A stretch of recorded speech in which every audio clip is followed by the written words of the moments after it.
Bila syukur senantiasa kita panjatkan kepada Allah Subhanahu wa taala karena perkenannya saya alhamdulillah pada malam hari ini kita masih diberikan kekuatan, kesempatan dan terutama iman untuk hadir di masjid kita ini dalam rangka melaksanakan salat maghrib secara berjamaah. Salam dan kasih senantiasa tercurah kepada Muhammad sallallahu alaihi wasallam sebagai nabi uswatun hasanah rahmatan lil alamin insyaallah. Kaum muslimin sidang jemaah maghrib yang insyaallah dimuliakan oleh Allah Subhanahu wa taala sebagaimana yang telah disampaikan sebelumnya mulai tadi siang bahwa insyaallah pada malam hari ini akan kita mengikuti pengajian yang insyaallah akan disampaikan oleh Bapak Ustaz Hasbi Khalid Ilsi ya, dengan tema ada apa dengan bulan Zulhijjah. Nah, kaum muslimin sedang jemaah ya insyaallah dilakukan oleh Allah Subhanahu wa taala untuk mempersingkat waktu kami persilakan kepada Bapak Ustaz untuk memberikan materi. Kepada Bapak Ustaz disilakan.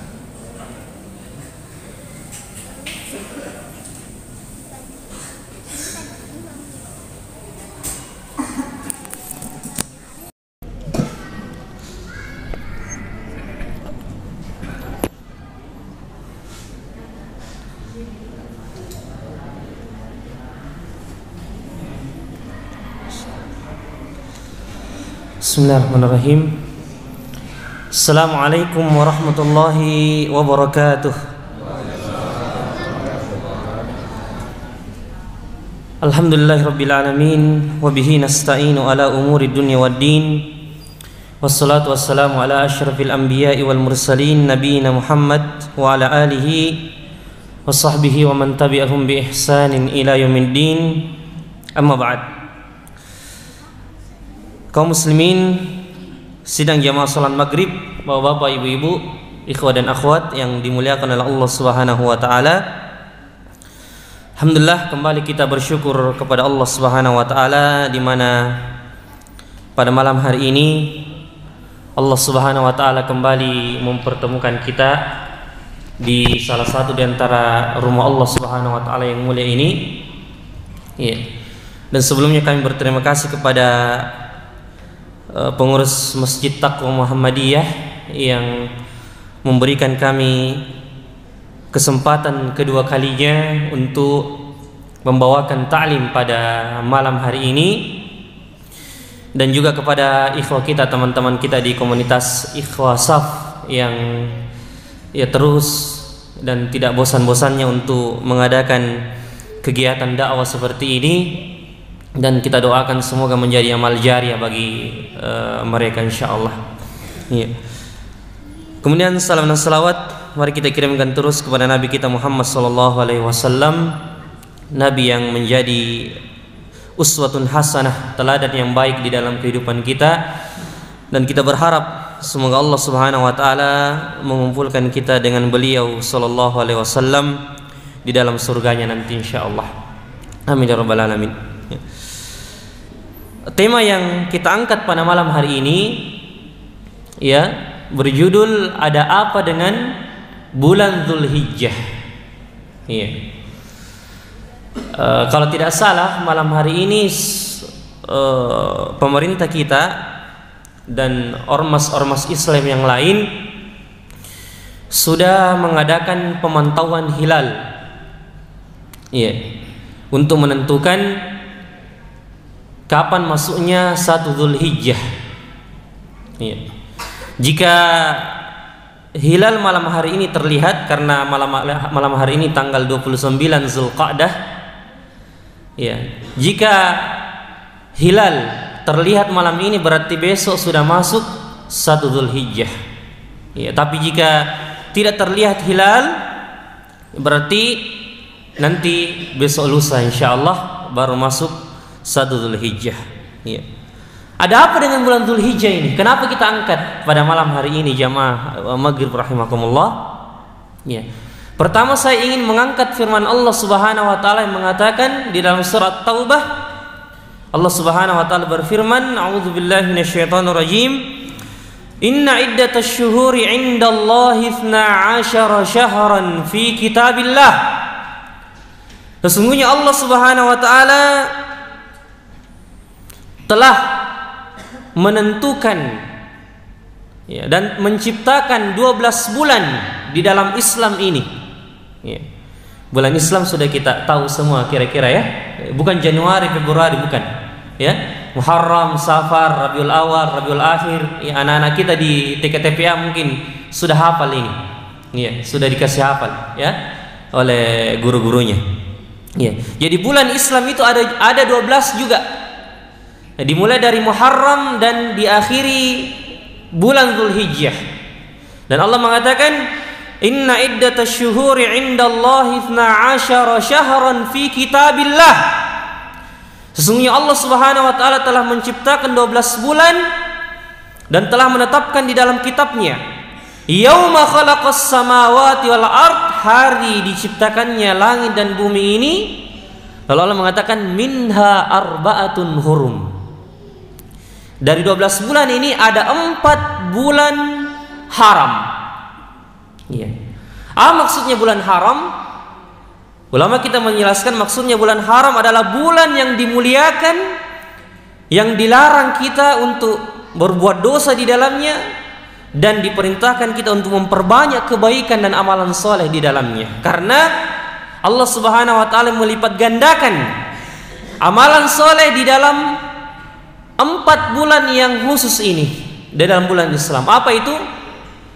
Pertama bulan Rajab, ya, 2 bulan sebelum Ramadan. Iya. Kemudian Dzulqa'dah, ya, bulan ini, akhir bulan ini, selama 1 bulan ini bulan-bulan haram juga, bulan suci, bulan yang dimuliakan, bulan Dzulqa'dah. Kemudian masuk setelahnya bulan Dzulhijjah, bulan haji, ya. Kemudian bulan setelahnya Muharram. 3 bulan berturut-turut, 1 yang terpisah. Iya. Bulan Rajab, Dzulqa'dah, Dzulhijjah dan Muharram. Inilah 4 bulan di antara 12 bulan yang Allah ciptakan, bulan-bulan Islam. 4 bulan ini yang paling dimuliakan oleh Allah Subhanahu wa taala. Iya. Dan ulama kita mengatakan di antara 4 bulan ini, mana di antara 4 ini yang lebih afdal lagi, yang lebih mulia lagi di sisi Allah. Iya. Sebagian sahabat Nabi, di antaranya Ka'ab Al-Quradhi, ya, atau seorang tabi'in bernama Ka'ab Al-Quradhi, mengatakan bahwasanya bulan di antara 4 bulan itu yang paling afdal dan paling mulia adalah bulan Dzulhijjah.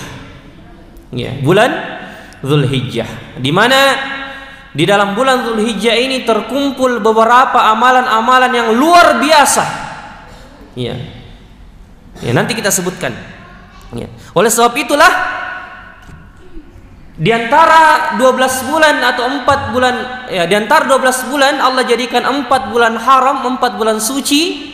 Dan di antara 4 bulan suci ini, ya, bulan Dzulhijjah lah yang paling utama di antara 4 bulan yang mulia ini.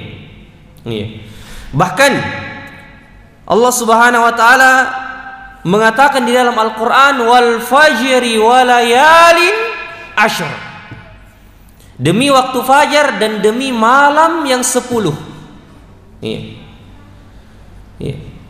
Di sini Allah bersumpah, dan kita sudah sebutkan pada pertemuan yang lalu bahwasanya tidaklah Allah bersumpah di dalam Al-Quran kecuali menunjukkan sesuatu itu mulia dan diagungkan oleh Allah Subhanahu wa taala di dalam Al-Quran. Iya. Jadi kalau kita perhatikan baca sumpah-sumpah itu di dalam Al-Quran, tidaklah Allah menjadikan sumpah di dalam Al-Quran kecuali sumpah itu adalah hal atau sesuatu yang harus dimuliakan. Iya. Dan Allah Subhanahu wa taala bersumpah, wal fajr, demi waktu subuh, iya, walayalin ashr, dan demi malam yang 10. Iya. Ulama kita berbeda pendapat apa maksud dari malam yang 10 ini. Iya. Tapi banyak ulama tafsir dan ulama-ulama kita mengatakan yang menguatkan pendapat bahwasanya yang dimaksudkan demi malam yang 10 adalah 10 hari pertama dalam bulan Dzulhijjah. Walayalin ashr. Ya, demi malam yang 10. Ya. Oleh sebab itulah Nabi kita Muhammad sallallahu alaihi wasallam mengatakan, dengarkan baik-baik hadis Nabi sallallahu alaihi wasallam yang menjadi motivasi dan penyemangat untuk kita beramal 10 hari pertama dalam bulan Zulhijjah, yang insyaallah mungkin besok atau lusa kita sudah memasukinya. Ya. Nabi mengatakan dalam hadis riwayat Tirmidzi, Nabi sallallahu alaihi wasallam bersabda, "Ma min ayyamin al-amalus salih fihinna ahabbu ila Allah min hadhihi al-ayyamil 'ashr." Ya. Tidak ada amalan yang paling dicintai oleh Allah Subhanahu wa taala, paling disukai oleh Allah Subhanahu wa taala, paling disenangi dan paling dilipat gandakan amalannya di sisi Allah Subhanahu wa taala, kecuali amalan yang dikerjakan pada 10 hari pertama bulan Zulhijjah. Maka para sahabat bertanya, "Walal jihadu fi sabilillah?" Sampai jihad fi sabilillah ya Rasulullah dikalahkan oleh amalan yang dikerjakan pada 10 hari pertama bulan Zulhijjah? Nabi mengatakan, "Walal jihadu fi sabilillah." Sampai, bayangkan, Nabi mengatakan sampai berjihad di jalan Allah Subhanahu wa taala, berperang di jalan Allah Subhanahu wa taala, dikalahkan oleh amalan yang dikerjakan pada 10 hari pertama bulan Zulhijjah. Ya. Kecuali satu saja, kata Nabi. Satu saja amalan yang lebih afdol dibandingkan amalan yang dikerjakan pada 10 hari pertama bulan Zulhijjah, yaitu Nabi mengatakan, "Illa rajulun kharaja bimalihi wa nafsihi wa lam yarji bidzalika min syai'." Kecuali ya, seorang laki-laki yang keluar berperang dengan harta dan jiwanya, kemudian dia tidak kembali lagi ke keluarganya, artinya mati syahid. Iya, mati syahid. Itu saja kata Nabi yang amalan yang paling yang tidak mengalahkan amalan yang dikerjakan pada 10 hari pertama bulan Zulhijjah. Selain itu, amalan yang dikerjakan pada 10 hari pertama bulan Zulhijjah lebih dicintai dan lebih afdal dan lebih banyak pahalanya di sisi Allah Subhanahu wa taala dibandingkan hari-hari yang lain. Dan ulama kita mengatakan, di antara hari-hari dalam setahun 365 hari, inna a'zamu ayyamid dunya, bayangkan ulama kita mengatakan, inna a'zama ayyamid dunya hadhil ayyamil ashar. Ya. Ayyamil ashri Dzulhijjah. Sesungguhnya hari yang paling agung, yang paling mulia yang Allah ciptakan dalam setahun, di antara 365 hari, yang paling afdal adalah 10 hari pertama dalam bulan Dzulhijjah. Ya.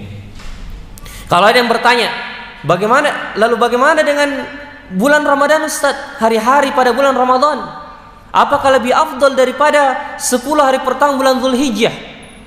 Nah, inilah terjadi perbedaan pendapat di kalangan ulama, tapi ada pendapat yang paling bagus, pendapat yang pertengahan, ya, dari ulama yang bernama Ibnul Qayyim Al-Jauziyah. Beliau mengatakan, ya, menggabungkan antara perbedaan pendapat di kalangan ulama, mana yang lebih afdal, 10 hari terakhir pada bulan Ramadan atau 10 hari pertama pada bulan Dzulhijjah. Ibnu Qayyim mengatakan, iya, kalau dilihat dari malamnya, kalau dilihat dari malamnya, maka yang paling afdal adalah 10 hari terakhir bulan suci Ramadan, karena di dalamnya ada malam Lailatul Qadar. Iya, yang lebih baik daripada 1000 bulan kalau kita beribadah di dalamnya. Tapi kalau dilihat dari siangnya, yang paling afdal adalah 10 hari pertama bulan Dzulhijjah, karena ada 2 amalan yang sangat besar di sisi Allah. Apa kira-kira itu? Iya. Apa? Iya. Haji dan kurban. Iya. Haji dan kurban. Jadi haji tergabung ini semua di dalamnya, hari Arafah, hari Tarwiyah dan sebagainya, dan juga kurban. Iya.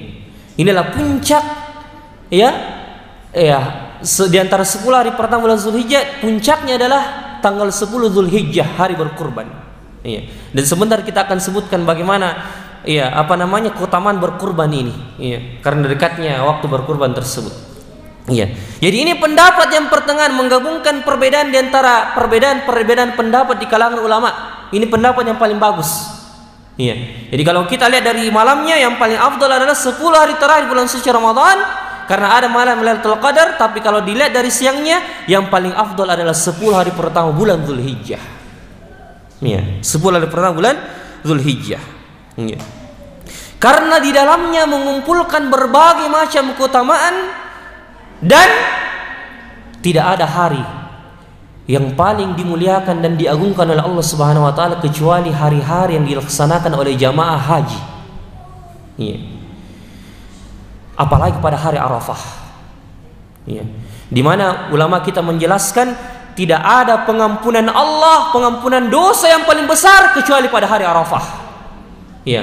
Hari pembebasan dari api neraka, pengampunan dosa yang paling besar kecuali pada hari Arafah, di mana Allah berfirman dan Allah berkata kepada para malaikat, lihatlah semua hamba-hambaku yang datang di hari Arafah, ya, pada wukuf di padang Arafah. Mereka datang dalam keadaan rambut berdebu, baju kusut, ya, dan tidak ada yang mereka bawa kecuali pakaian putih itu.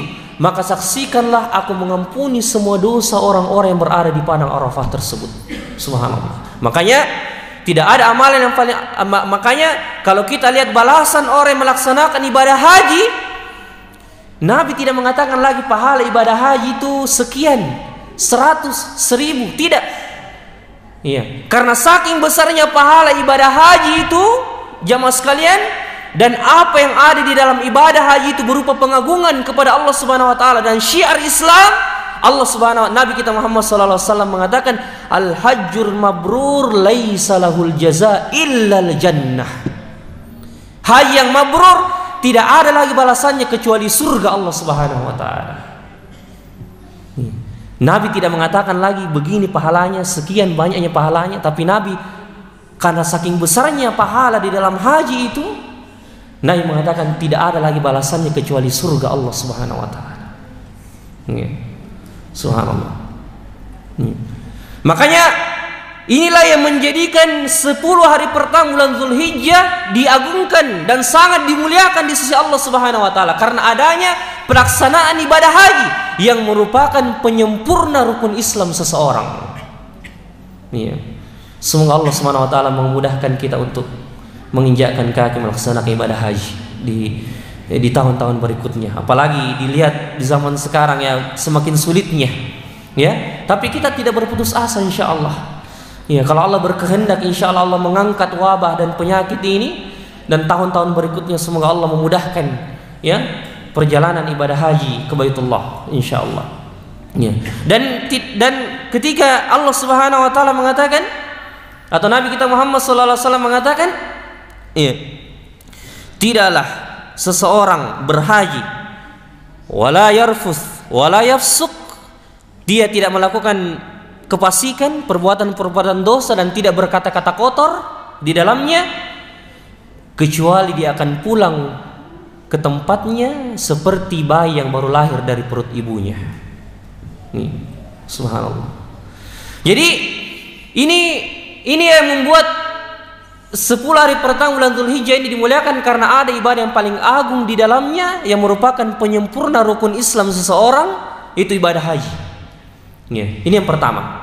Yang kedua karena adanya ibadah kurban. Iya. Dan subhanallah jemaah sekalian ya, kalau kita merenungi firman Allah Subhanahu wa taala dalam surah Al-Kautsar. Al-Kautsar, surah yang paling pendek namun makna yang sangat dalam. Allah mengatakan, Bismillahirrahmanirrahim, Inna a'tainakal kautsar. Ya, sesungguhnya kami telah memberikan kepadamu wahai Muhammad kebaikan yang sangat banyak. Itu di antara tafsirannya. Al-Kautsar, kebaikan yang sangat banyak. Ya. Dan sudah menjadi metode Allah atau cara Allah di dalam Al-Quran, kalau Allah sebutkan satu ibadah, atau Allah sebutkan nikmat kepada Nabi, Allah sebutkan setelahnya cara mensyukuri nikmat tersebut. Agar apa?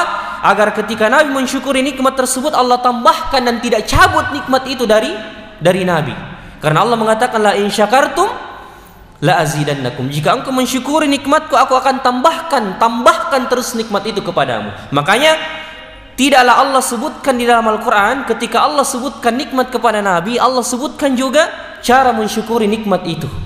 Ya, seperti contohnya, ketika Allah berfirman di dalam surah Ad-Duha, Allah mengingatkan Nabi akan nikmatnya, Ya, alam yajidika yatiman fa'awa, bukankah kami telah mendapatimu yatim lalu kami membimbingmu ketika tidak ada, meninggal dua orang tuamu ketika engkau masih kecil, kami mendapatimu yatim lalu kami membimbingmu, kami tidak menelantarkanmu, bahkan keluargamu mengambilmu dan mendidikmu, itu disebabkan karena nikmat kami kepadamu wahai Muhammad.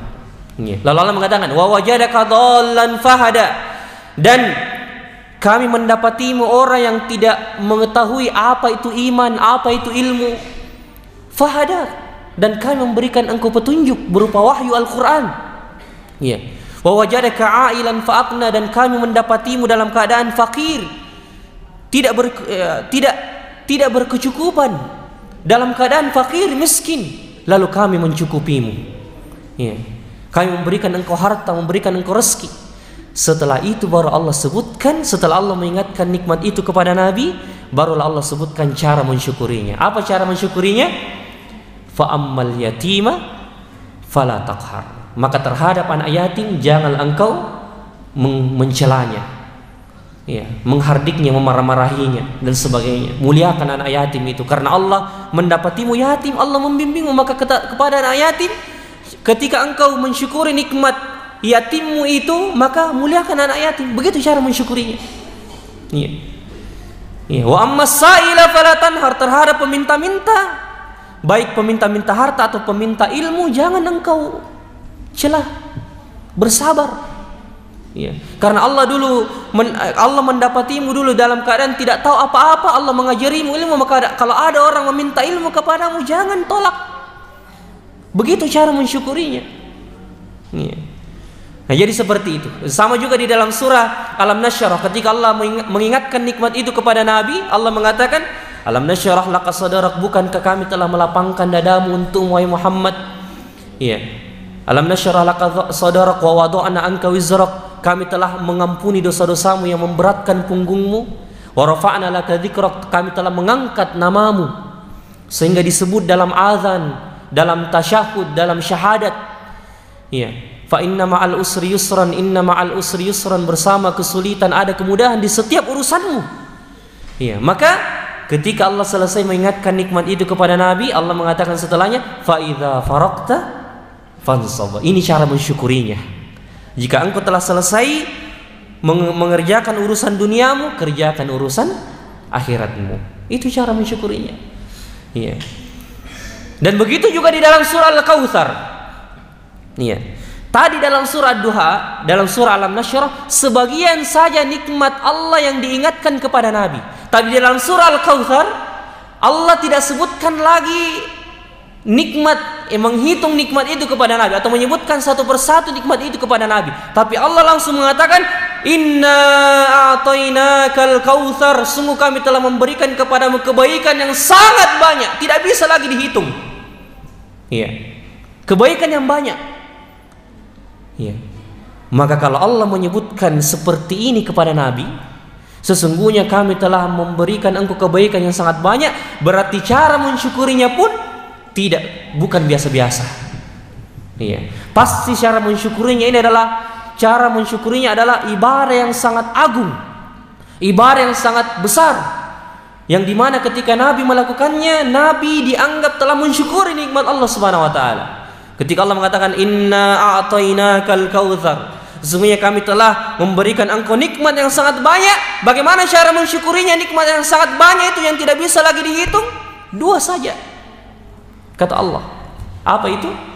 Fasholli li rabbika wanhar, maka salatlah karena Tuhanmu dan apa? Berkurbanlah.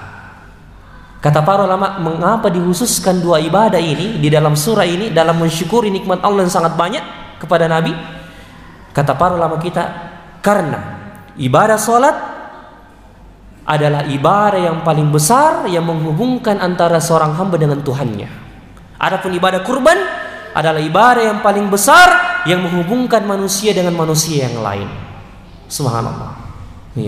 Maka kurban adalah salat adalah ibadah yang paling besar yang Allah Subhanahu wa taala jadikan ibadah yang sangat agung. Bahkan kata Nabi, yang paling pertama diperiksa di hari kiamat adalah masalah sholatnya. Kapan sholatnya rusak, tidak diperiksa lagi yang lain, langsung dilemparkan ke dalam neraka. Tapi kapan sholatnya bagus, insya Allah amalan yang lain pun akan bagus.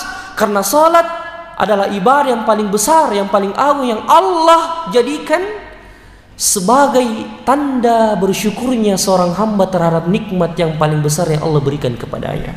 Makanya jangan heran kalau kita dengarkan selalu ceramah yang mengatakan Nabi sampai sholat sampai bengkak kakinya, sampai pecah-pecah kakinya, sholat tahajud. Ketika ditanya oleh Aisyah, ya Rasulullah, engkau ini adalah orang yang sudah diampuni dosamu yang lalu dan yang akan datang, dan engkau adalah orang yang sudah dijamin masuk surga, apakah engkau masih melakukan ibadah sampai segini ya Rasulullah, sampai bengkak kakimu?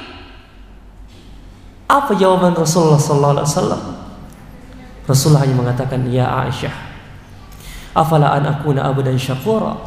Wahai Aisyah, tidak pantaskah karena Allah telah mengampuni dosa-dosaku yang lalu dan yang akan datang, dan telah memasukkan aku ke dalam surga, tidak pantaskah aku mensyukuri nikmat ini dan melaksanakan sholat?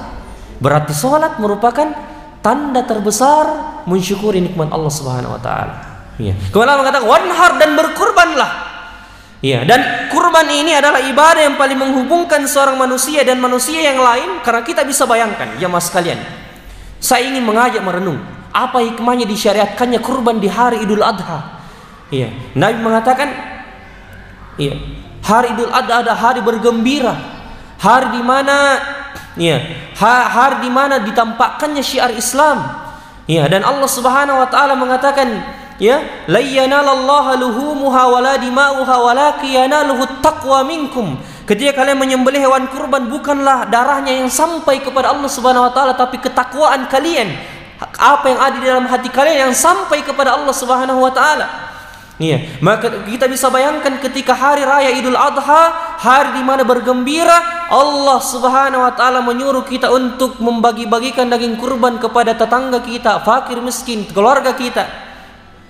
Dan itulah hal yang paling menggembirakan dan memasukkan rasa bahagia di dalam hati manusia. Dan Nabi mengatakan, ahabbul a'mali lillahi, ahabbul a'mali lillahi, salah satu amalan yang paling dicintai oleh Allah, rasa bahagia yang engkau masukkan pada diri seorang muslim. Ya. Apalagi hari raya, hari di mana orang bergembira. Dan kita mungkin ada di sekitar tetangga kita yang sudah lama tidak makan daging, iya, atau jarang-jarang makan daging. Maka kita bisa bayangkan bagaimana bahagianya ketika kita membagi-bagikan daging kurban itu kepada mereka di hari raya. Mereka bisa makan daging, ya, bisa makan makanan yang enak, ya, sudah bisa buat coto misalnya, sudah bisa buat konro. Masya Allah, itu bukankah itu amalan yang paling luar biasa, memberikan makan kepada seseorang? Allah mengatakan, innama nut'imukum liwajhillahi la nuridu minkum jazaan wala syukura. Ya, sesungguhnya memberikan makanan itu adalah ciri penghuni surga yang mengharapkan balasan terbaik di sisi Allah Subhanahu wa taala, memberikan makanan. Jadi jangan dianggap remeh orang yang sering memberikan makanan, sering mentraktir, sering memberikan tetangganya makanan. Itu salah satu amalan yang paling besar pahalanya. Ya, bahkan boleh jadi itulah yang memasukkan dia ke dalam surga. Ya, maka di hari berkurban inilah yang paling nampak bagaimana seorang muslim, ya, membagikan rasa bahagianya kepada sesama muslim yang lain, kepada tetangganya, kepada fakir miskin, agar kemudian semuanya berbahagia di hari raya tersebut yang tidak terulang kecuali 2 kali saja setahun. Ya. Kemudian di antara keutamaan kurban ini, kata Allah Subhanahu, kata ulama kita bahwasanya ibadah kurban menunjukkan ketundukan seorang hamba kepada Allah Subhanahu wa taala, kerendahan hatinya kepada Allah Subhanahu wa taala, dan ini yang paling penting, prasangka baiknya kepada Allah Subhanahu wa taala bahwasanya Allah pasti mengganti apa yang telah dia keluarkan berupa hewan kurban. Kita ya, memang kalau kita perhatikan tidak, ya, uang yang tidak sedikit ketika kita berkurban. Iya. Ya, satu orang saja kalau berserikat 7 orang itu, satu orang itu main 2 juta ya sekarang. Iya. Padahal kalau satu sapi saja dia sendiri, ya, berapa harga sapi? 14 juta, 17 juta. Ya subhanallah, bukan uang yang sedikit. Tapi ketika seseorang itu berprasangka baik kepada Allah Subhanahu wa taala dan yakin bahwasanya Allah Subhanahu wa taala pasti membalasnya, dan dengan keyakinan, dengan ketakwaan di dalam hatinya bahwasanya ini semua adalah ibadah yang paling agung yang membahagiakan sesama manusia dan mendatangkan ridha Allah Subhanahu wa taala, maka disitulah Allah mengatakan, iya, la yanalallaha luhumuha wala dima'uha walakin yanaluhu taqwa minkum. Ketakwaan di dalam hati kalianlah yang sampai kepada Allah, bukan sekedar mengalir, bukanlah darah hewan kurban itu yang sampai kepada Allah, tapi ketakwaan hati kalian, keyakinan hati kalian akan balasan yang Allah persiapkan kepada kalian. Dan Allah mengatakan, lan tanalul birra hatta tunfiqu lan tanalul birra hatta tunfiqu ma tuhibbun. Kalian tidak akan pernah mencapai kebaikan sampai kalian menginfakkan apa yang kalian cintai. Ya. Jadi kalau kita berinfak, jangan berinfak, ya, sekali-kali berinfak dengan sesuatu yang kita cintai sebagai bentuk cinta kita kepada Allah, bentuk cinta kita kepada Allah. Jemaah yang dimuliakan Allah. Makanya inilah yang menjadikan 10 hari pertama bulan Zulhijjah ini dimuliakan oleh Allah Subhanahu wa taala karena dua ibadah yang sangat agung ini, ibadah haji dan ibadah kurban. Ya. Dan kita bisa bayangkan, ya, Nabi mengancam sampai mengancam di dalam hadisnya, ya, dengan mengatakan, siapa yang memiliki kemampuan lalu tidak mau berkurban, fala yaqrabanna musallana, jangan mendekati tempat salat kami. Ya, bayangkan, jangan mendekati tempat salat itu maksudnya di dalam hadis itu. Ya, Nabi sampai melarang untuk pergi tempat salat. Orang yang mampu berkurban namun tidak mau mengeluarkan hartanya untuk berkurban. Ya. Ya. Karena Nabi paham bahwasanya ini ibadah sangat dicintai oleh Allah Subhanahu wa taala. Makanya ketika Allah mengatakan inna a'tainakal kautsar, sesungguhnya kami telah memberikan kepadamu kebaikan yang sangat banyak. Fasholli li rabbika wanhar, salatlah karena Tuhan dan berkurbanlah. Nabi buktikan pada haji wada, haji perpisahan yang dilakukan oleh Nabi di tahun ke-9 Hijriah, Nabi berkurban dengan berapa? 100 ekor unta. 63 ekor unta beliau sembelih dengan tangannya sendiri, selebihnya diserahkan kepada sahabat untuk disembelih. Subhanallah, 100 ekor unta, jemaah sekalian. Iya. Karena Nabi paham betapa mulianya ibadah kurban ini. Iya. Dan coba kita bayangkan di surah yang lain, di surah Al-An'am, ya, Allah Subhanahu wa taala mengatakan, "Qul inna salati wa nusuki wa mahyaya wa mamati lillahi rabbil alamin." Ayat ini menggambarkan bagaimana penyerahan penuh kepada Allah. Penyerahan diri seorang hamba kepada Allah Subhanahu wa taala secara penuh. Dan Allah sebutkan ibadah-ibadah yang khusus di dalamnya. Qul inna salati, sesungguhnya salatku, wa nusuki. Nusuk di sini ada yang mengartikan sebagai ibadah, ada juga yang mengartikan sebagai kurban. Iya. Sesungguhnya salatku, kurbanku, hidupku dan matiku semata-mata untuk Allah Subhanahu wa taala. Jadi orang yang berkurban berarti dia menyerahkan dirinya secara penuh kepada Allah Subhanahu wa taala. Iya. Sudah masuk Tisha? Ya? Oh, 9 menit. Oh iya. Taib. Iya. Ini mengenai kurban tadi. Iya. Dan sebelum saya pindah ke poin berikutnya, saya ingatkan, jika besok sudah masuk 1 Zulhijjah, bagi yang berkurban ya dilarang lagi, sudah dilarang untuk memotong kuku, rambut dan semua yang tumbuh di badan kita ini. Ya, begitu penjelasan dalam kita kapan dipotong kuku dan kumis dan yang lainnya. Nanti setelah hewan kurban kita disembelih baru bisa potong kumis, kuku dan sebagainya. Iya. Tuh. Kemudian jamaah yang dimuliakan oleh Allah Subhanahu wa taala, amalan apa saja yang dianjurkan yang dilakukan pada 10 hari pertama bulan Zulhijjah ini? Iya. Selain berkurban, selain melaksanakan ibadah haji bagi yang telah melaksanakan, ya. Yang ketiga adalah memperbanyak puasa. Iya. Ini memperbanyak puasa.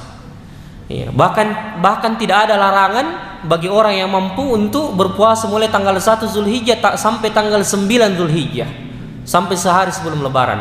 Tapi bagi yang tidak mampu mungkin bisa berpuasa Senin Kamis dan puasa hari Arafah.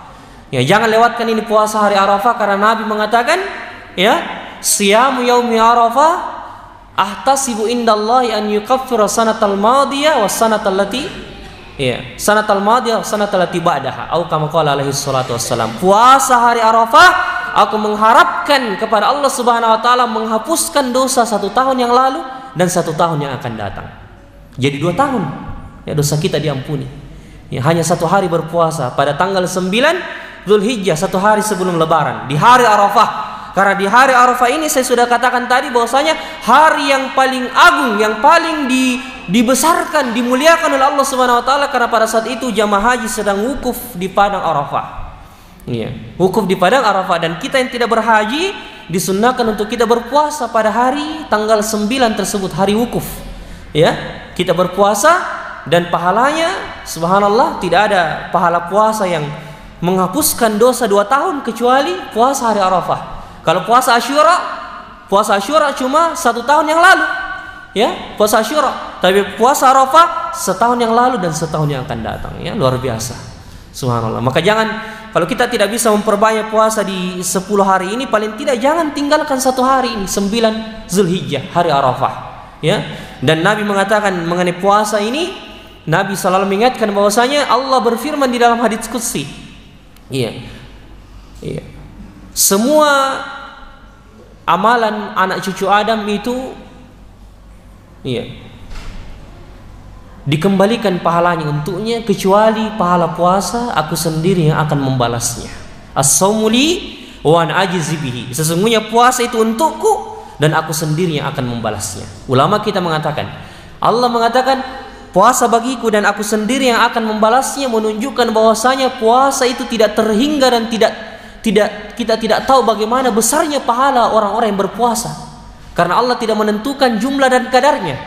Ya, tapi Allah mengatakan aku sendiri yang akan membalasnya, berarti kalau Allah mengatakan aku sendiri yang akan membalasnya, tidak tergambar lagi, tidak terpikirkan lagi bagaimana besarnya pahala orang-orang yang melaksanakan puasa itu. Jemaah yang dimuliakan oleh Allah. Ya, jadi ini berpuasa. Yang kedua, yang keempat, ya adalah memperbanyak takbir, tahmid dan tahlil, zikir kepada Allah. Iya. Sebagaimana Allah Subhanahu wa taala berfirman dalam surah Al-Hajj, "Wa adzim fin nasi bil hajji ya'tuka rijalan wa ala kulli dhamirin ya'tina min kulli fajjin 'amiq." Serulah manusia untuk melaksanakan ibadah haji dengan mengendarai unta, ya, dan berjalan kaki.